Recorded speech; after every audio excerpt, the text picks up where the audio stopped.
Bonsoir, merci de nous rejoindre pour cette édition spéciale de TV5 Monde avec nos invités, nos envoyés spéciaux et nos reportages. Nous allons voir comment l'armée française s'est illustrée en reprenant en moins de 3 semaines le contrôle des villes stratégiques du Nord Mali, des villes occupées depuis 10 mois par des groupes armés qui, depuis le coup d'État du 22 mars, contrôlaient les 2/3 du territoire malien. Une intervention militaire que la France a dû assumer seule, car selon le calendrier de la communauté économique des États de l'Afrique de l'Ouest, la CEDEAO, la force panafricaine n'aurait pas pu être déployée avant le mois de septembre.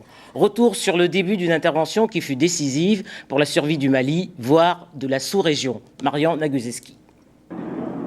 Nouveau départ, malgré la tempête de sable. Cette fois direction Kidal pour les soldats français, la dernière des 3 grandes villes du Nord Mali, toujours aux mains des islamistes. Il aura fallu une vingtaine de jours seulement pour reprendre une grande partie du Nord, une opération Serval, presque synonyme de guerre éclair pour le moment. Tout commence avec une agression, celle de trop. Le 10 janvier, les islamistes font route vers Konna, au centre du pays, à seulement 600 km de Bamako, dernier verrou avant l'avancée sur la capitale. Les Maliens demandent alors l'aide française. Paris accepte. Et le 11 janvier, les frappes françaises commencent. Premier succès, la progression des islamistes est stoppée. Grâce au courage de nos soldats, un coup d'arrêt a été porté et de lourdes pertes ont été infligées à nos adversaires. Officiellement, la France n'est là que pour protéger ses ressortissants, restaurer l'intégrité territoriale du Mali. Là, il y a les chars qui vont monter. Et pour appuyer les soldats maliens. Mais pour une majorité de la population, déçue par l'armée malienne qui a fui face aux islamistes, les Français sont les libérateurs. Et les drapeaux bleu, blanc, rouge sont partout. Merci beaucoup, merci bon Dieu, parce que nous sommes là, nous sommes sécurisés maintenant. On voit la France qui est là avec la mer forte. L'intervention s'organise. Le balai des avions français à l'aéroport de Bamako ne s'arrête plus. Débarquement d'hommes, d'armes, de véhicules, une montée en puissance s'amorce. Ça fait très longtemps que je travaille en escale aérienne et là je suis un peu surpris du flot. Paris aligne au moins 2500 hommes, le Tchad 2000 et puis il y a la MISMA, la force internationale à dominante africaine, plus de 3300 hommes promis, mais qui tardent à arriver. Français et Maliens n'attendent pas, mais les islamistes résistent. À Douenza, mais surtout à Diabali, une ville à seulement 400 km au nord de Bamako. Quelques jours de combat et finalement, les islamistes s'enfuient, laissant derrière eux des armes et une population soulagée. Il y avait des bombardements jour et nuit, les coups de fusillage, tout le monde était enfermé là-dedans. Tout s'accélère, commence la deuxième phase, l'offensive sur le nord. Pas d'image du front, seulement celle de l'armée française. Zone de combat verrouillée et informations difficiles à vérifier pour les médias. Impossible par exemple de détailler le plan d'action des militaires. Les frappes aériennes sans doute, avec ensuite le déploiement des forces spéciales et l'arrivée des blindés. C'est sans doute le scénario de la libération de Gao, rapide, après 9 mois de charia. On ne peut même pas sortir pour venir au marché pour acheter quelque chose pour manger. On est libre aujourd'hui, on est libre. La liberté. Scénario presque identique à Tombouctou, une libération sans combat, mais des scènes de pillage où on accuse les propriétaires de ces magasins, souvent d'origine arabe, d'être liés aux islamistes. Dernière étape de l'intervention, Kidal, où les choses devraient être rapides aussi. Une guerre qui va très vite donc, mais qui pose des interrogations. Où sont allés les islamistes? Et comment dialoguer avec la communauté touareg? Des questions en suspens qu'une opération militaire seule ne pourra pas régler. Marion Naguzeski, vous rentrez du Mali. Des négociations avec les groupes armés avaient été menées par le médiateur Blaise Compaoré, mais face à la progression des groupes armés, il a fallu réagir très vite. Avait-on conscience de l'urgence de la situation à Bamako ? Oui, on l'a senti avec le soulagement en fait de l'intervention française, soulagement de la plupart des gens avec qui nous avons parlé à Bamako. Ce soulagement était proportionnel à l'angoisse que ressentaient ces habitants de la capitale et même des villes alentours. Ils avaient vraiment peur que les djihadistes descendent sur Bamako. Il y avait une angoisse terrible dans la ville et dans les villes alentours que ces hommes arrivent, puisqu'ils avaient vu ce qui s'était passé donc à Gao, à Tombouctou, à Kidal. C'est-à-dire que les islamistes arrivaient, l'armée malienne fuyait, donc qu'est-ce qui allait leur arriver ? Alors, Sévaré, ville située à 600 km de Bamako, a été la première étape de cette opération Serval. Comment a-t-elle été préparée ? Écoutez, on l'a vu avec le débarquement de tous ces hommes à Bamako, de toutes ces armes, de ces véhicules. En fait, Sévaré, l'aéroport donc de Mopti-Sévaré, sert aujourd'hui de base arrière pour cette opération au nord, pour cette offensive.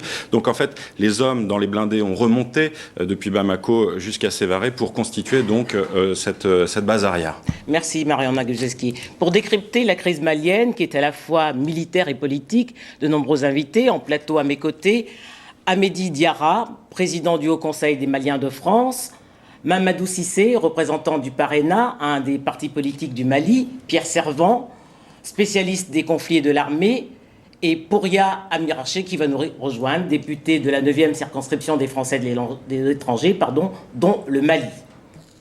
En duplex à Bamako, Aminata Traoré, ancienne ministre de la Culture. À Montréal, Jean-Baptiste Jean-Gère Villemer, chercheur en droit international à l'Université McGill.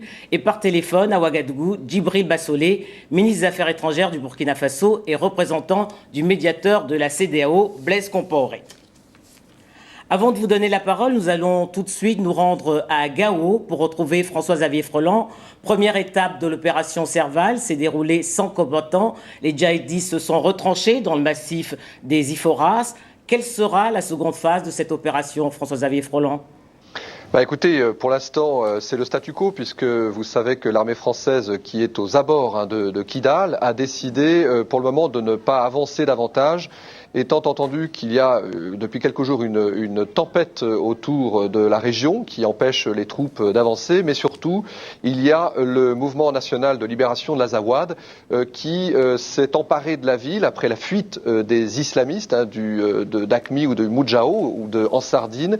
Et ces mouvements Touareg modérés, laïques, veulent évidemment leur part du gâteau. Vous savez qu'ils avaient été boutés par les islamistes hors de la région du Nord, alors qu'eux-mêmes avaient bouté l'armée malienne en mars-avril 2012. Ce qui fait qu'aujourd'hui, on se retrouve dans un moment un peu compliqué, diplomatique, où vous avez d'un côté l'armée française qui attend d'avancer davantage sur Kidal. Elle se trouve au niveau de l'aéroport de Kidal avec les troupes tchadiennes. Et de l'autre, un feu vert de Bamako, puisque, évidemment, tout cela est très compliqué, sachant que si les Français partent au combat, ils auront en face d'eux ces mouvements Touareg modérés. La population a-t-elle peur d'une riposte des djihadistes ? Un petit peu, évidemment, parce que ici, par exemple, à Gao, où je me trouve, ils viennent juste de partir. On sent d'ailleurs la présence dans Gao de ces éléments du Moudjao. Il suffit de se promener dans la ville, malgré les camions militaires, malgré cette présence tchadienne, française, nigérienne, malienne, on retrouve régulièrement ces pancartes d'Ansardine ou du Moudjao, vous savez, ces pancartes en noir et blanc, où on peut lire des tas de slogans imposant aux femmes d'être dignes, de mettre le voile. On parle beaucoup de la religion, Allah est le Dieu tout-puissant, etc. Donc toutes ces pancartes, évidemment, effraient encore un petit peu la population. Et on sait surtout qu'il y a encore moins d'une semaine, le Moudjao était dans Gao et qu'ils sont partis en quelques heures seulement. On parle d'un convoi de 50 voitures qui auraient quitté la ville dans la nuit. Et on se demande évidemment où sont partis ces éléments djihadistes, où se trouvent-ils actuellement. On craint bien entendu un retour dès que les armées seront reparties. Évidemment, l'armée française veille à rester pour le moment, à sécuriser la zone avec les Maliens et ces troupes tchadiennes, nigériennes qui sont arrivées il y a quelques jours. Merci François-Xavier Freland. Amédi Diarra, le 13 janvier dernier, vous avez été reçu à l'Élysée par François Hollande. 3 semaines après le début de cette intervention, est-ce qu'on peut déjà crier victoire ? Tant que la guerre n'est pas finie, on ne peut pas crier victoire. Mais il y a une victoire, c'est celle de la liberté. Celle de la fin de la souffrance des populations du nord du Mali, la fin de la crainte de cette épée de Damoclès qui planait sur les têtes de l'ensemble de tous les Maliens, de toute la sous-région, puisque tout le monde sait, s'ils avaient dépassé Konna, ils seraient à Bamako, et quand ils seront à Bamako, ils prendront possession du Mali, et c'est toute la sous-région qui en souffrira. Pierre Servan, Tombouctou, Gao, puis depuis 48 heures Kidal. L'armée française pourra-t-elle traquer les islamistes, comme on l'a entendu dans le reportage de François-Xavier Freland, jusqu'à la frontière algérienne, peut-être, ou mauritanienne, sans courir le risque d'un enlisement comme en Afghanistan ? Alors c'est toute la question, même si le mot enlisement, on l'a vu apparaître au bout de 2 jours d'opération. C'est un peu un mal français. Chaque fois qu'il y a une opération militaire, on voudrait que ça se passe comme dans les séries américaines, 24 heures chrono. Le problème, c'est que la guerre ne se règle pas en 24 heures chrono. Alors je crois que là, avec l'arrivée sur Kidal, on rentre dans une nouvelle phase des opérations donc, qui ont été lancées à partir du 11 janvier, avec une partie très politique. Je sais qu'on en reparlera. Et puis une partie militaire dans la mesure où le gros des forces djihadistes qui ont reflué se sont réfugiés dans cette zone montagneuse, l'Adrar des Ifoghas, évidemment extrêmement difficile à reconquérir. Et je ne pense pas une seconde que les soldats français ou les Africains qui viendraient vont se risquer à essayer de mener une guerre de conquête à l'intérieur de ces cailloux, si je puis dire. Ce qu'il va falloir faire, c'est en quelque sorte, c'est pas l'enlisement, mais c'est l'endiguement.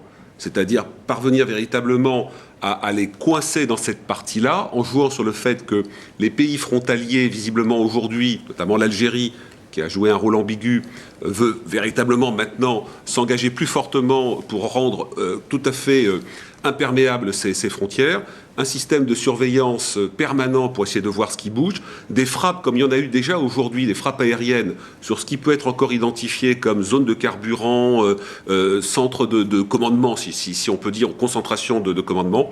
Et puis après, ce sont des actions de forces spéciales, des petits groupes de 10 hommes, 20 hommes. Les Français l'ont fait pendant 4 ans en Afghanistan. Les forces spéciales françaises, vous aviez 200 commandos des forces spéciales dans la zone de Spidmoldak. Ils nomadisent. Ils peuvent le faire avec des Britanniques. Vous avez des forces spéciales suédoises qui pourraient venir. Là, ce sont des hypothèses que j'émets.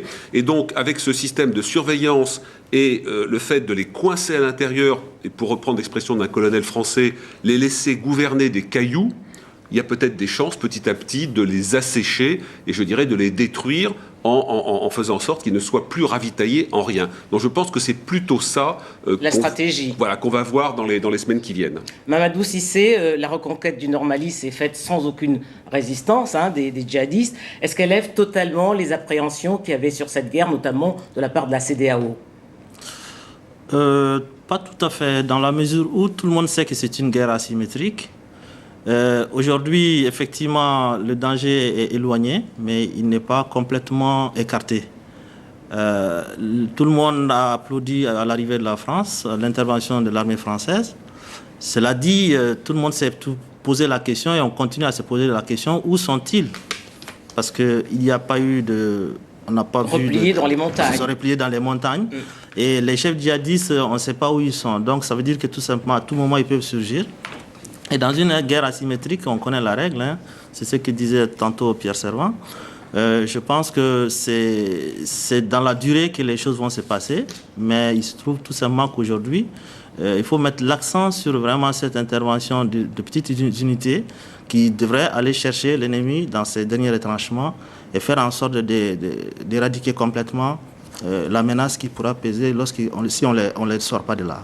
Alors, excusez-moi, il y a une crainte. Oui, Marian. Il y a une crainte aussi d'actes isolés, notamment à Bamako, de cellules dormantes.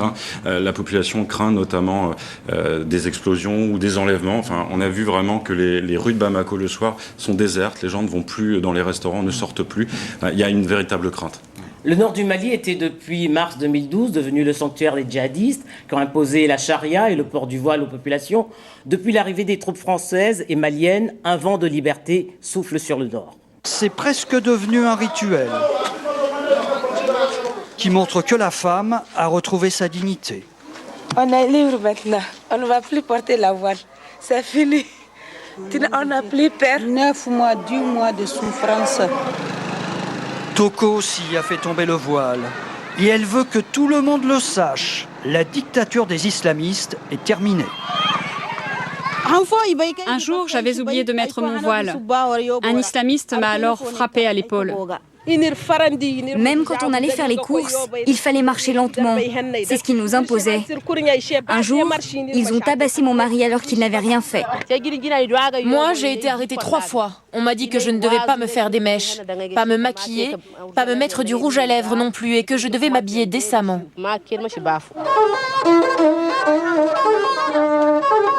Cet homme vient nous interrompre pour jouer de cet instrument traditionnel, le zarka. Il l'avait tenu caché pendant 9 mois. Mais plus grave encore, sur cette place, les islamistes ont coupé des mains et des pieds en application de la charia avec un couteau de boucher. Ensuite, les victimes étaient transportées dans cet hôpital. Les islamistes droguaient leurs victimes avant de les amputer. Lorsqu'ils arrivaient à l'hôpital, nous devions recoudre leurs plaies et leur faire un pansement. 9 hommes exactement ont été amputés des mains et des pieds par les islamistes. Depuis, ils ont été évacués vers Bamako où, à l'heure actuelle, ils sont encore hospitalisés. Mamadou Soussé, une réaction à la suite de ces témoignages? C'est exactement ce que je disais au début de l'émission. C'est un soulagement, c'est avec soulagement que le peuple malien a accueilli cette intervention de l'armée française et la liberté retrouvée. C'est vrai qu'elle s'accompagne de certaines appréhensions, comme on le disait tantôt dans la première partie de l'émission. Mais je pense qu'aujourd'hui, le peuple malien apprécie à sa juste valeur cette nouvelle liberté retrouvée grâce à cette intervention militaire française. Hamedi Diarra, dans un Mali à 95% musulmans, c'est au nom de l'islam que la charia est appliquée. Est-ce que vous vous reconnaissez dans cet islam? Non, d'abord, tout le monde sait que ce ne sont pas des musulmans.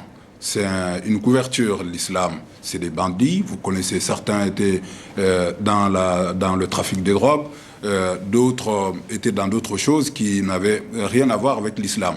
Il y a seulement une conjonction de faits au Mali qui a fait qu'ils se sont trouvés dans un espace d'un pays souverain parce qu'il y a eu une faiblesse de l'État, que ces bandits-là qui ont pris possession de cette partie du Mali. Le Mali est un pays musulman à 95% et ça fait plus d'un millier d'années. Kankou Moussa, c'est l'un des rois, je peux même dire le premier roi, qui a fait le pèlerinage à la Mecque, qui est parti avec des tonnes d'or, qui a acheté même une portion en Arabie Saoudite d'une ville où jusqu'à maintenant les Maliens peuvent élire domicile. Comment alors, on va nous parler à nous d'islam? Donc voilà, c'est une espèce de passeport, l'islam, parce que les populations peuvent être sensibles, etc. Mais c'est pour couvrir des opérations de banditisme. C'est des bandits armés, c'est des terroristes. Regarde, Mir Chahi, le Mali est un pays que vous connaissez très bien. Comment interpréter cette déviation de l'islam depuis 10 mois? Oula, il faudrait, depuis 10 mois, je ne sais pas si ça remonte à 10 mois. 10 mois depuis que les djihadistes occupent le nord du Mali. Non, mais le dévoiement de l'islam, c'est-à-dire l'utilisation de l'islam comme une arme politique et de la religion comme une arme politique, c'est vu comme la religion, c'est vu comme la politique. C'est le paradoxe, vous savez ce qui s'est passé en Iran. Moi, je suis né en Iran, donc j'ai vu le drame de l'utilisation d'une religion pour conquérir le pouvoir et pour le garder. Vous avez aussi des courants, ça a été le cas en Algérie, c'était le cas aujourd'hui en Tunisie. Certains choisissent la voie violente, d'autres la voie démocratique et politique. Mais là, en l'occurrence, je suis tout à fait d'accord avec l'idée que la religion n'est qu'un prétexte pour recouvrir des trafics, pour couvrir permettre le contrôle de territoires. Il faut bien justifier. Ils vont quand même pas aller expliquer ces gens-là que c'est au nom du bien qu'ils contrôlent les trafics de drogue, d'armes, parfois d'organes. Donc ils essayent de masquer ça derrière une vulgate idéologie qui permet toujours de justifier la guerre des civilisations. Tout ça, c'est des queues de comète de la guerre des civilisations qui était voulue autant par Bush que par Ben Laden et qui était entretenue en miroir. Bon, mais en vérité, c'est loin de la culture du Mali et même de l'aspiration du peuple malien qui, comme tous les peuples du monde, aspire à une chose simple, la vie douce. Et ils en ont bien le droit. Depuis 10 mois, toute activité culturelle était interdite sur l'ensemble du territoire, contrôlée par les djihadistes. Comment les artistes ont-ils vécu ces mois d'obscurantisme? La réaction de Fatoumata Diawara, qui est à l'initiative du projet Maliko, projet pour la paix au Mali, qui a rassemblé 40 artistes. Hier, j'étais triste et aujourd'hui, je ne peux pas être soudainement paf. Je suis encore entre les deux émotions. Je suis un peu triste par rapport à tous les retards que ça a dû apporter à mon pays. Ce conflit-là, conflit qui ne servait à rien finalement. Et tout est à refaire, il y a beaucoup de choses, on a perdu beaucoup de temps avec cette guerre. Au fait, elle n'est pas encore finie. Quand je suis arrivée à Bamako, j'ai compris qu'au fait, politiquement, il n'y avait personne pour diriger la population malienne. Les gens ne savaient plus à qui parler, on ne savait plus qui écouter. Donc pour une fois, la musique devait intervenir. La musique devait prendre la place, justement ce rôle-là, de dire à la population malienne, ne vous inquiétez pas, ça va aller, surtout protégeons notre culture, ça ce sont nos valeurs, battons-nous pour le mieux, voilà, nous sommes tous frères et sœurs, c'est pas tous les frères Touaregs qui sont pour la rébellion. Et nous les artistes, on devait éclaircir ce message-là vis-à-vis de la population malienne, pour qu'il n'y ait pas de haine entre la population du Sud et la population du Nord. Mamadou Cissé, comment relancer une vie culturelle dans ces conditions, tout en préservant la cohésion nationale ? C'est vrai que les artistes ont essayé d'être les gardiens du temple culturel pendant cette période-là, parce que c'est très récemment d'ailleurs que les activités culturelles ont été plus ou moins amoindries, étant donné la souffrance que vit le pays. Donc les artistes n'ont pas manqué d'imagination pour essayer de faire garder au Mali toute sa force, toute sa richesse culturelle. Maintenant, je pense qu'aujourd'hui, le travail doit se faire autour de la cohésion nationale. Et la cohésion nationale, pour nous, est fondée sur une chose très claire, le retour de la confiance entre les gens. Ce qu'il faut travailler aujourd'hui, c'est la confiance. Entre toutes les ethnies. Entre toutes les ethnies, entre tous les Maliens. Il faut savoir qu'à travers, suite à cette crise territoriale et institutionnelle, c'est la confiance qui a foutu le camp complètement aujourd'hui. Je ne sais pas, peut-être dans une partie de l'émission, on en parlera. Mais pour construire cette cohésion nationale, il faut partir d'une... On y reviendra pour parler de la reconstruction. C'est la confiance entre les Maliens qui doit être restaurée. Sur la base de cette confiance, je pense que les activités culturelles, les Maliens sont déjà... Nous sommes tous imbus de culture, nous sommes déjà tous versés dedans. C'est quelque chose qui va revenir très rapidement. Je pense que Fatoumata Diawara et les autres qui viennent de donner ce signal ont rehaussé cette culture à un autre niveau aujourd'hui, c'est-à-dire le militantisme, le côté un peu... Les artistes engagés. Les artistes engagés, qui est un peu nouveau par rapport à la culture dans la culture malienne. Au sommet de l'Union africaine, cette semaine, Yankunda Traoré, le président par intérim, a fait un plaidoyer en faveur d'un islam tolérant. Je vous propose de l'écouter. Je voudrais donc, en vous remerciant une fois de plus, solliciter un soutien important, un soutien massif de la CEDEAO, de l'Union africaine, de l'Union européenne, de la communauté internationale tout entière et aussi de la Oumma islamique qui, je suis sûr, a à cœur aujourd'hui de montrer que l'islam ne saurait servir de couverture au terrorisme et au crime organisé. Amédi Diarra, c'est une opinion que vous partagez ? Absolument, puisque on sait que le MNLA, ce qu'il demande, non seulement en termes de représentation, nous, Maliens, nous savons que le MNLA n'est pas non plus représentatif de la communauté touareg. Les 98% de la communauté touareg partagent les mêmes aspirations que les Maliens, l'intégrité territoriale du Mali, la diversité culturelle du Mali. Aujourd'hui, placer la question du dialogue sur un autre plan que simplement comment, après la reconquête, entre Maliens, nous allons nous asseoir pour discuter, trouver les solutions, c'est biaiser le problème. La meilleure démarche, c'est que nous nous asseyons entre Maliens, du sud au nord, d'est en ouest, au centre, quelles que soient les communautés, quelles que soient les régions, toutes les régions du Mali ont des problèmes de développement. Donc c'est s'asseoir, discuter, trouver les voies et moyens pour sortir d'abord de la situation dans laquelle nous sommes, parce que beaucoup, pas seulement les régions du Nord ont souffert, beaucoup de choses sont à reconstruire, parce que même les choses qui ont été construites depuis 20 ans ont été détruites. Les reconstruire et voir sur l'ensemble du territoire malien quels sont les problèmes qui sont posés en termes de développement, en termes de gouvernance, en termes de liens, de tissage des liens séculaires qui ont été effilochés un tout petit peu ces derniers temps. C'est un grand succès de la lutte contre le terrorisme, a déclaré à Addis Abeba cette semaine l'Ivoirien Alassane Ouattara, le président de la CEDEAO. À présent, il appartiendra à la force africaine de prendre le relais pour parachever la reconquête du Nord, sécuriser les zones libérées et restaurer l'administration. La réaction de François Hollande au lendemain de la première phase de l'opération Serval.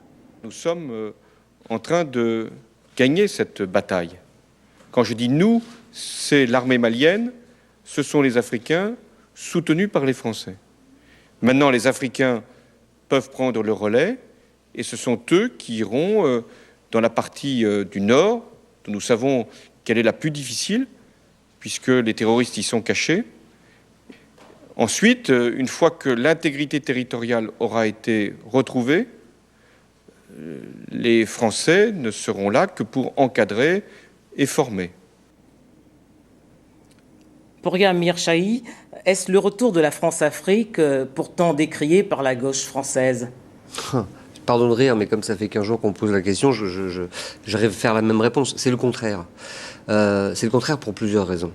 Je vais d'ailleurs, plutôt que de faire de grandes théories sur les explications des objectifs de guerre, la légalité, le soutien à la solidarité par rapport à nos amis du Mali, je vais vous dire ce que j'ai ressenti quand je suis allé à Bamako. Et je vais vous dire pourquoi ça ne doit pas être le retour de la France-Afrique.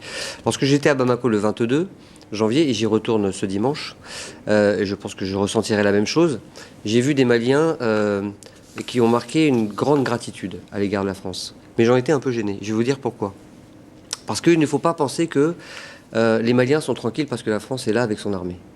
Et je le dis évidemment en respectant la souveraineté de nos amis maliens, et même parce que je les respecte beaucoup, nos amis maliens. C'est à eux, d'abord, de reprendre le fil de leur propre souveraineté politique, qui a été mise à mal, pas simplement par la coupure en deux du territoire, mais parce que cette coupure en deux a été permise par un État qui s'est affaibli, qui n'a pas partagé les ressources, qui n'a pas su faire prospérer un modèle démocratique qui était pourtant exemplaire dans toute la sous-région. Donc il faut que les Maliens eux-mêmes s'interrogent. Est-ce que ce n'était pas une vitrine, justement, cette démocratie? Non, peut-être. En tout cas, c'est une vitrine qui s'est brisée. Il y a beaucoup de responsabilités. Il y a des responsabilités internationales, françaises aussi, sans aucun doute. Et puis de toute la sous-région. Mais c'est une question qui est posée au Mali. Comment reconstruire leur propre souveraineté, leur propre modèle démocratique? La France est intervenue pour empêcher d'abord le pire. Parce que si la France n'était pas intervenue, on le sait, Bamako serait aujourd'hui aux mains des intégristes. Derrière, elle continue une progression militaire et petit à petit, les forces africaines viennent aider l'armée malienne et l'armée française. Bon, une fois que ce sera fait, la question qui sera posée, c'est une question politique. Et cette question politique ne pourra se résoudre que, ça a été dit, par la concorde nationale, par le fait qu'il n'y ait pas d'exaction, de chasse à l'homme, de vengeance, et que le Mali se projette à nouveau vers un modèle républicain, qui a quand même fait sa force, qui était peut-être très fragile, mais si on y pense, c'est justement cette fragilité qu'il faut rebâtir aujourd'hui sur de nouvelles bases. Sur de nouvelles bases, en se disant qu'il faut un État fort et territorialisé, donc démocratique, et qui en prenne en compte les aspirations locales et fasse en sorte que la gouvernance du pays se fasse au plus près des préoccupations des Maliens, qui effectivement n'ont pas les mêmes ressources, les mêmes infrastructures, selon qu'ils habitent à Gao, à Kidal, ou à Bamako, ou à Kayes. Mamadou Cissé, à la faveur de cette crise malienne, la relation France-Afrique peut-elle évoluer vers quelque chose de plus constructif? Lorsque nous avons été reçus par le président Hollande, je lui ai dit que ce qui vient de se passer peut être le début d'un processus de changement des relations franco-africaines, franco-maliennes. La rupture dont on a toujours parlé. La rupture et surtout le fait d'attendre que la France soit sollicitée, que la France se mette en arrière pour accompagner. Ça, c'est nouveau pour nous. Et on pense toujours que tout ce qui va se dérouler durant cette reconquête, qui n'est pas terminée, y compris ce qui se passe aujourd'hui à Kidal, nous pensons toujours que la France va être à l'écoute de l'État malien d'abord. Parce que ce qui se passe à Kidal, on a des appréhensions par rapport à ça. On souhaiterait que, lorsque l'armée française arrive à éclairer la situation, que l'armée malienne et la MISMA arrivent derrière pour accomplir le travail qu'il faut. Donc, ce qui s'est passé à partir du 11 janvier, pour nous, peut être le début d'une rupture. Il faudrait que la France l'approfondisse, qu'elle l'interroge bien, qu'elle réfléchisse bien. En partenariat avec les Africains, pas toute seule. Oui, tout à fait. C'est-à-dire que c'est plutôt la posture de la France qui a toujours posé problème aux yeux des gens. Aujourd'hui, il se trouve qu'elle a consulté, elle a écouté pendant 10 mois. On se retrouve dans une situation aujourd'hui où, effectivement, les Africains de leur côté aussi, ou ensemble avec les Français, il faudrait qu'on bâtisse de nouveaux rapports, de nouvelles relations. Nous allons aller à Bamako, prendre Aminata Traoré. Bonsoir Aminata Traoré. Bonsoir Denis. Aminata Traoré, vous n'avez jamais tué vos critiques sur le face-à-face entre la France et ses anciennes colonies. Est-ce que depuis le 11 janvier, vous êtes devenue plus indulgente? Écoutez, dans ce type de situation, ici, par principe, nous disons merci. Mais moi, je dis merci et puis je continue à me poser un certain nombre de questions. Lesquelles L'effet, c'est un expert français qui a utilisé le mot qui est extrêmement important. La boule de billard. Et le Mali a reçu en pleine figure la boule de billard incontrôlée venue de Libye. Alors nous gérons aujourd'hui les conséquences d'une situation. Rares sont les analystes et les observateurs qui ne s'arrêtent pas sur ce qui s'est passé en amont. Alors si nous faisons abstraction de ce qui s'est passé en Libye, le Mali va être à jamais redevable de la France de l'avoir libéré des djihadistes. Mais moi, je persiste et je signe, je dis que les armes de la conquête de Kidal, Gao et Tombouctou sont bel et bien venues de Libye. Avant de nous interroger, est-ce qu'il fallait que la France nous aide à Kona? Posons-nous la question de savoir, est-ce que la France n'avait pas le devoir moral et politique de faire quelque chose avant Kidal? Donc si on occulte ces questions, nous nous trouvons dans une situation où le Mali sera à jamais redevable de la France, de le faire libérer, et c'est excessivement mauvais pour le moral. Les jeunes générations qui voient débarquer aujourd'hui, et cette l'armada, c'est-à-dire que c'est tellement impressionnant pour ces jeunes esprits de voir la différence entre l'armée française et notre armée est considérable. Alors l'effet psychologique, l'effet politique. Aminata Traoré, je vais faire réagir Pierre Servan, si vous voulez bien. La France est accusée, implicitement. C'est à cause d'elle qu'il y a eu la Libye et c'est à cause d'elle qu'il y a cette crise au Mali, Pierre Servan. Oui, alors je trouve ça un peu, pour utiliser un terme un peu trivial, un peu gonflé. Et je suis toujours un peu surpris de la capacité parfois de nos amis africains à frapper sur la poitrine de la France, je dirais, le résultat de leur propre faute. Sur le Mali, qu'est-ce qui s'est passé au départ, à l'origine? Le Mali a laissé prospérer dans le nord des groupes djihadistes algériens qui se sont renforcés, qui ont, grâce aux rançons, pu acheter du matériel militaire très largement, qui se sont installés, qui ont noué des alliances avec les villages du Nord abandonnés par Bamako. Donc là, la France n'est pas dans ce paysage-là du tout. Donc ils se sont constitués, ils se sont renforcés, ils ont fait des alliances. Alors je suis très frappé sur la Libye aussi de dire c'est la faute de la France. On oublie de dire que les combats en Libye ont été menés par une coalition internationale d'une douzaine de pays. C'est vrai que la France et la Grande-Bretagne étaient assez leaders dans l'opération, mais vous avez 12 pays qui ont fait la guerre à Kadhafi. Et d'autre part, sur l'accusation sur les armements, ce qui est vrai, c'est que l'armement de Kadhafi, avec les Touaregs, qui étaient dans l'armée de Kadhafi, est venu apporter aux djihadistes du Nord, en Sardine, aux autres, du matériel militaire, en plus de ce qui existait déjà. Mais, un point important, quelle est la résolution qui régissait les conditions de la guerre en Libye? Pas de sol, pas de troupes au sol. La résolution internationale, pas de troupes au sol. Or, pour pouvoir intercepter les pick-up au sol des Touaregs qui foutaient le camp de Libye pour rejoindre le Mali avec l'armement, il aurait fallu parce qu'ils ne sont pas partis en colonne de 1000 véhicules, ils sont partis de façon éclatée, et il aurait fallu mettre des troupes au sol, ce qui était interdit par la résolution. Donc je trouve que ces raccourcis ne sont pas véritablement, ne reflètent pas la réalité de la faillite de Bamako dans le dialogue avec le Nord. Aminata Traoré, y a-t-il eu une faillite de l'État malien qui a permis justement que ces djihadistes prospèrent? Non, je crois que cette manière d'accuser justement un pays comme le Mali, qui a été soumis à des politiques d'ajustement structurel, il n'y a pas de détails. Ça, c'est pas spécifique au Mali. Le désengagement et le délitement des États dans nos régions, les ingrédients de cette crise malienne sont réunis partout ailleurs en Afrique. Mais la France a le bon rôle. Je regrette, monsieur. Est-ce que il y a ce deal? C'est-à-dire nous avons eu d'autres rébellions. Nous avons géré d'autres rébellions. La spécificité de cette rébellion, c'est que la France a voulu miser sur un groupe de rebelles Touaregs pour lutter contre AQMI.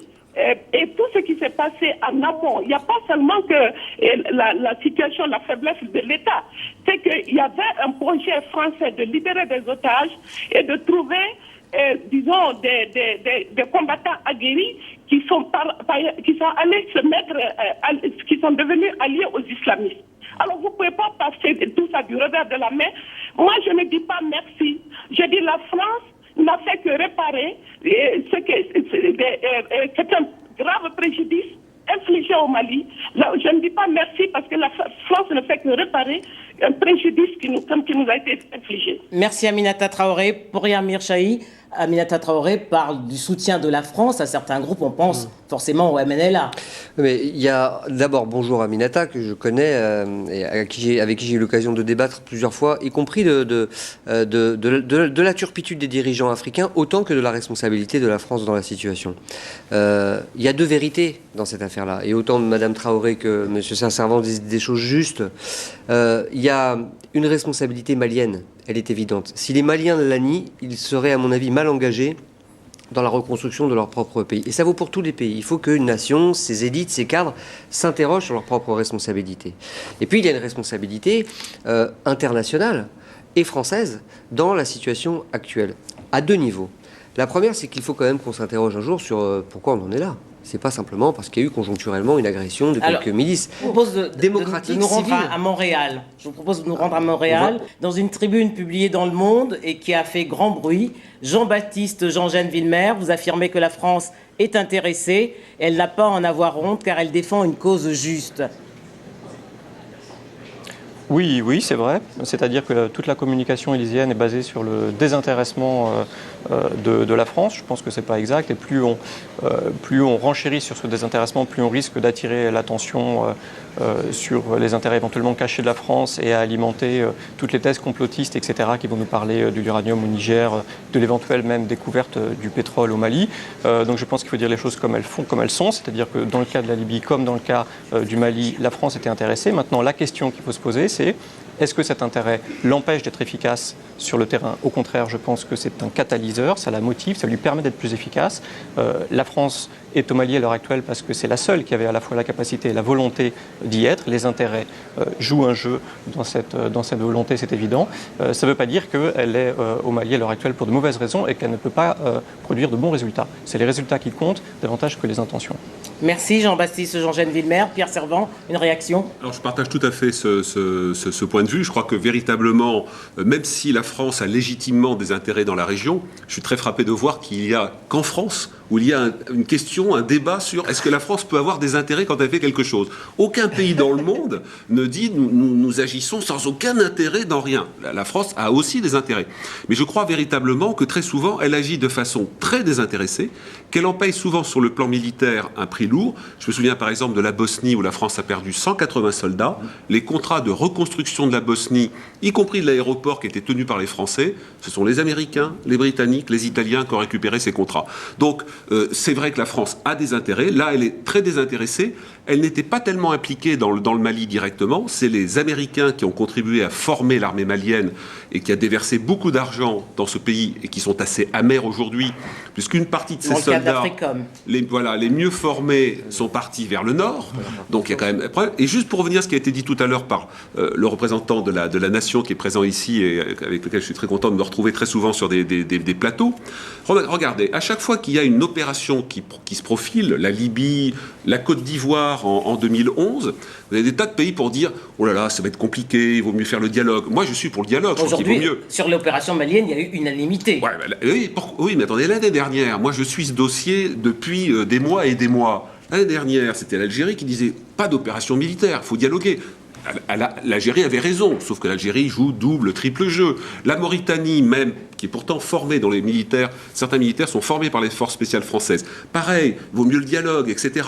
Mais non, mais ce qui est pas mal. C'est intéressant, mais par rapport à l'Algérie, justement, parce que là c'est vraiment un pays qui est stratégique. Pour faire court, l'Algérie, en gros, dit « Nous ne souhaitons pas une intervention française au Mali, et plus largement en Afrique. » Et puis, dans la discussion, à partir du moment où l'Algérie comprend elle aussi qu'elle a intérêt à ce que ces terroristes-là ne refluent pas en Algérie, l'Algérie pose une condition et dit écoutez, intervention militaire peut-être, mais d'abord on fait tout pour la négociation. Oui, mais l'Algérie elle-même n'a pas négocié récemment. Bien sûr, mais la France dit d'accord, entendu. engageons un processus de négociation. Il s'est engagé. D'ailleurs, la médiation, les Maliens eux-mêmes, etc., avaient dit d'accord, et avec Ansardine, et avec d'autres. Et puis ça s'est arrêté. Aux États, les Algériens se sont fait avoir. La France n'a pas pu mettre beaucoup de force dans la zone, ce qui était légitime, puisque ce sont des pays souverains. Avant, je parle à la fin de l'année dernière, hein, parce que la France est parvenue, je veux dire, in extremis, à répondre à la demande du président Traoré, parce qu'heureusement, elle avait quelques forces spéciales au Burkina Faso, le dispositif au Tchad, qui est présent depuis très très longtemps. Et la base arrière de Licorne. Et la base arrière de Licorne, 450 soldats. C'est rien. C'est une base logistique. Oui, absolument. Je pense qu'il faut peut-être qu'on s'accorde sur certaines choses. Bon, si on ne s'accorde pas, c'est pas grave. L'État, on ne peut pas voir, lorsque on a été des victimes d'une telle agression, quel est le corps de l'État qui doit faire face? C'est l'armée. L'armée, un homme politique ne peut savoir que son armée est en état que lorsqu'il la voit dans la situation de guerre. C'est vrai, de ce point de vue, il y a une faillite. Nous nous sommes aperçus à nos dépens que nous n'avons pas d'armée. Aucun Malien n'aurait imaginé que un soldat malien fuirait. C'est arrivé. Ça, c'est vrai que c'est la leçon que nous intégrons. Pour le reste, l'État fonctionnait dans le Nord. Et l'État a mis 1600 milliards de francs CFA dans l'effort de développement des 3 régions du Nord. Sur la base des accords qui avaient été passés en 92 et 2006. Voilà, des différents accords. Qu'est-ce que les gens disaient? Tout ce qui aidait le Mali à négocier avec les rébellions, c'était il faut dialoguer, il faut accepter que l'armée ne soit pas trop présente, il faut accepter que ce soit les Touaregs qui prennent en charge tel ou tel volet, que ça soit, etc., etc. Et c'est les mêmes qui après disent on a abandonné le Nord parce que l'armée n'y était pas, les Noirs n'y étaient pas, etc. Donc, il faut qu'on sache, puisqu'on veut négocier encore, il faut qu'on sache sur quelle base négocier. Et quand on négocie et qu'on se met d'accord sur quelque chose, que chacun applique sa part. L'État malien en a appliqué. Aujourd'hui, ce qu'on décrit n'est pas tout à fait la réalité. Parce que quand vous allez au Nord, les infrastructures que vous voyez, vous ne les trouvez pas dans certaines on reviendra régions du Sud. sur la cohésion nationale qu'il faudra pour reconstruire le Mali. Sur le terrain, ce qu'on constate, c'est que les Français sont bien seuls. Certes, l'Allemagne et récemment la Suisse ont promis des moyens logistiques, mais cette intervention vient confirmer les limites de l'Europe de la défense qui existe sur le papier depuis 2007. On croirait une scène d'Apocalypse Now. Nous sommes sur le champ de manœuvre des battle groups européens, des groupes armés d'intervention. Des exercices grandeur nature comme ceux-là, les soldats des différents régiments européens en mènent de concert depuis 2006. Objectif affiché, agir vite et frapper fort. Il s'agit là d'une force d'intervention rapide, qui est en fait une force interarmée, qui a des forces de combat, des forces logistiques, des forces médicales, et il consiste d'à peu près 1500 personnes, donc qui doit permettre d'intervenir rapidement dans une crise. Depuis 7 ans donc, les soldats s'entraînent. Ils sont même de garde pendant 6 mois, prêts à intervenir aux côtés d'autres militaires de l'Union. La force armée européenne n'est donc pas un concept abstrait, elle existe bel et bien. Et pourtant, ces battle groups, où et quand sont-ils intervenus? Pour l'instant, ils ne sont pas encore intervenus, mais c'est un instrument qui doit permettre quand même à l'Union européenne de réagir vite à une chose. Ils ne sont jamais intervenus nulle part. Pour l'instant, ils ne sont pas encore intervenus nulle part dans une crise. Mais alors, pourquoi ces bataillons d'intervention surentraînés n'ont-ils pas été mobilisés au Mali? Pourquoi la France est-elle intervenue seule? La question interpelle. Au Parlement européen, certains dénoncent une occasion manquée. Il ne faut pas s'étonner après si l'Europe n'existe pas sur le terrain non seulement de la défense ou de la sécurité, mais sur le terrain des affaires étrangères, si on n'est pas capable à un moment donné de dire qu'on mobilise les outils que nous avons nous-mêmes préparés. Un outil souple et rapide. C'est ce que tout le monde demandait au Parlement européen il y a 15 jours. On l'avait, on ne l'a pas activé. C'est incompréhensible. Alors pourquoi l'Union se ruine-t-elle à entraîner des soldats qui n'interviennent jamais sur le terrain? Pour ce spécialiste, le battle group européen ne peut en aucun cas être souple et rapide. Pour le Mali, c'est très clair, il fallait frapper par surprise. C'est pas du tout compatible avec un agenda européen qui nécessite une réunion, une organisation, etc. On ne pourrait pas garder le secret à 27 et avoir un processus des décisions qui s'étale pendant 15 jours. Si on avait fait ça au niveau européen, c'était on pouvait abandonner l'opération tout de suite. Mais donc les battle groups européens, cette force d'intervention rapide, c'est impossible à mettre en place. C'est quasiment impossible. Impossible, et sans doute d'autant plus que les pays membres devraient sur leur propre budget national financer le déploiement de leurs soldats en cas de crise. Environ 2000 hommes, rapidement, avec un peu d'aviation, de l'aviation de transport, des hommes au sol. Ça coûte, rien que l'opération au Mali, c'est 30 millions d'euros pour 7 jours. Et le prix, donc si on le projette sur 3 mois, sans l'effet multiplicateur, vous êtes à plus de 100 millions d'euros. Donc c'est très cher. Bref, il n'est pas évident de voir un jour ces bérets bleus constellés d'étoiles intervenir militairement dans une crise sévère. Les soldats de l'Union seront plutôt mobilisés pour former leurs homologues d'autres continents. C'est ce qu'ils feront au Mali dans les prochaines semaines. Pierre Servan comprend mieux aujourd'hui les difficultés de la CEDEAO à mettre en place une force panafricaine avec des armées qui sont totalement disparates et surtout sous-équipées. Oui, surtout quand on voit que du côté des Européens, alors qu'on a une construction européenne qui est très ancienne, nous-mêmes, nous avons du mal à mettre en œuvre, je dirais, des forces militaires européennes sur ce théâtre d'opération. Moi, je suis assez désolé de l'absence de l'Europe. Alors, pas complète, puisque dans le cadre de la formation, du plan de formation qui avait déjà été acté l'année dernière, il va y avoir des formateurs européens qui vont arriver à Bamako pour aider l'armée malienne à remonter en puissance. Ça va être quand même un travail de longue haleine. Mais il faut s'interroger aussi sur les raisons des réticences des Européens à s'engager sur des dossiers africains. Pourquoi ?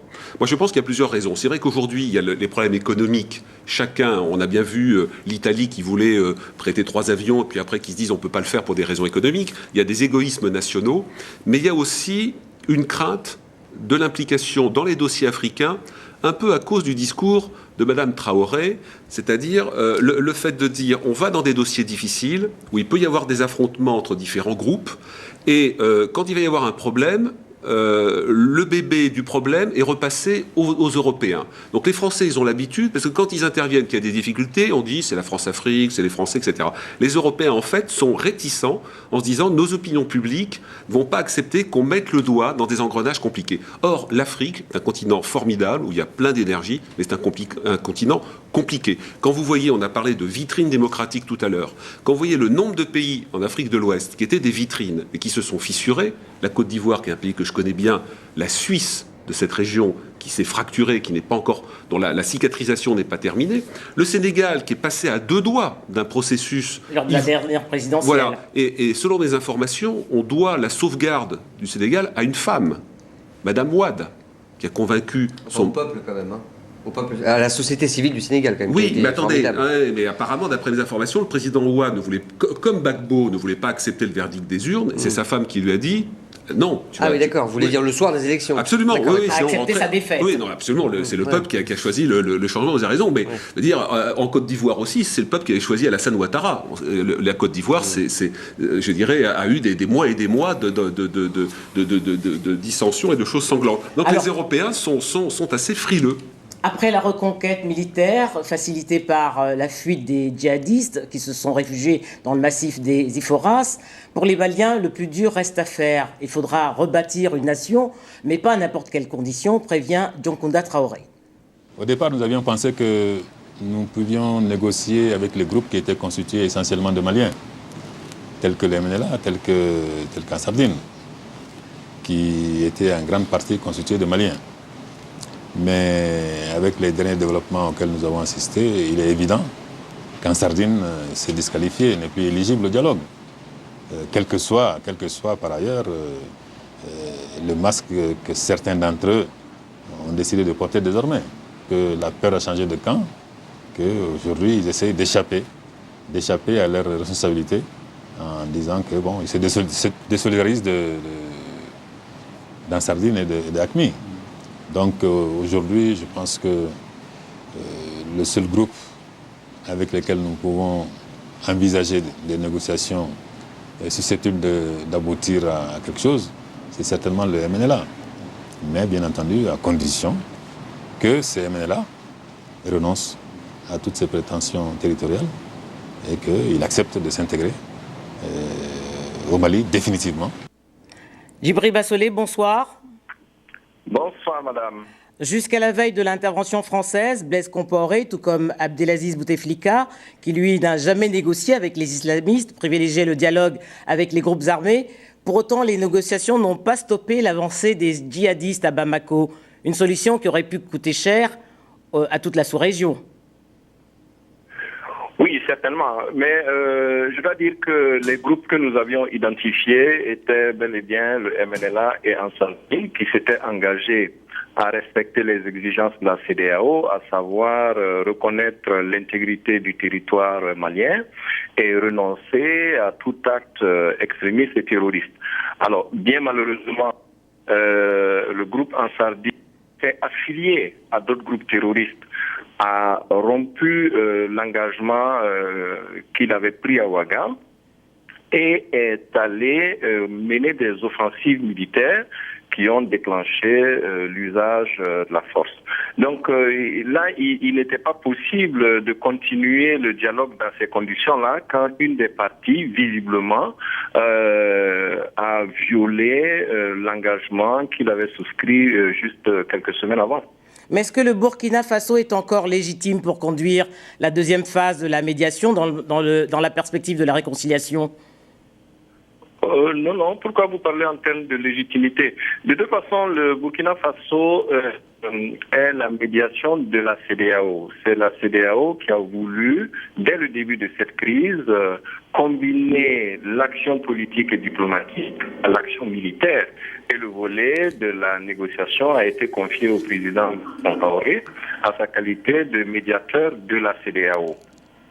Alors, ce qui est intervenu, évidemment, et qui a été perpétré par les terroristes, ne remet pas en cause fondamentalement l'option, de toute façon, de régler un certain nombre de problèmes par le dialogue. Évidemment, l'acteur principal qu'est Sardine s'est totalement disqualifié, ça je veux bien, mais le principe de continuer à faciliter le dialogue qui permet de réunifier le pays, de normaliser le fonctionnement du pays, de remettre en place des institutions démocratiques acceptées par tous. Merci Djibril Bassolé. Ce principe, évidemment, demeure. Merci Djibril Bassolé. Hamedi Diarra, la feuille de route adoptée par l'ensemble des députés fixe un agenda avec une élection présidentielle prévue au 31 juillet. C'est déjà demain. Est-ce que le calendrier pourrait être tenu? Alors, c'est vrai, c'est une question. Aujourd'hui, sur quoi on va se baser pour faire les élections? Il y a deux fichiers au Mali, le RAS et le dernier fichier biométrique. Est-ce que le fichier biométrique est prêt? Parce qu'il faut se souvenir qu'au Bénin, il y a eu des problèmes lors des élections parce que le même fichier biométrique posait problème. Or, au Mali, les dernières élections qui devaient avoir lieu en avril 2012 ne devaient pas se dérouler sur la base de ce fichier-là. C'est les techniciens qui pourront en tous les cas, nous éclairer, mais une chose est sûre, c'est qu'il reste encore un pan important des gens dans la société malienne, des électeurs qui ne sont pas inscrits dans le fichier biométrique. C'est un élément fondamental qu'il faut prendre en compte. L'organisation des élections, en dehors de ça, me semble possible, puisque d'ici là, je pense que la plupart des experts militaires pensent que d'ici un mois ou 2 mois, la partie violente de la reconquête sera terminée. Bon, entre Maliens, nous pouvons nous asseoir pour discuter, y compris de comment la réconciliation et l'organisation des élections. C'est la fin de cette émission spéciale consacrée au Mali, 3 semaines après l'intervention de l'armée française. Merci à tous pour vos analyses. Je vous rappelle que vous pouvez retrouver cette émission sur le site de tv5monde.com. On termine avec Maliko, une chanson de Fatoumata Diawara.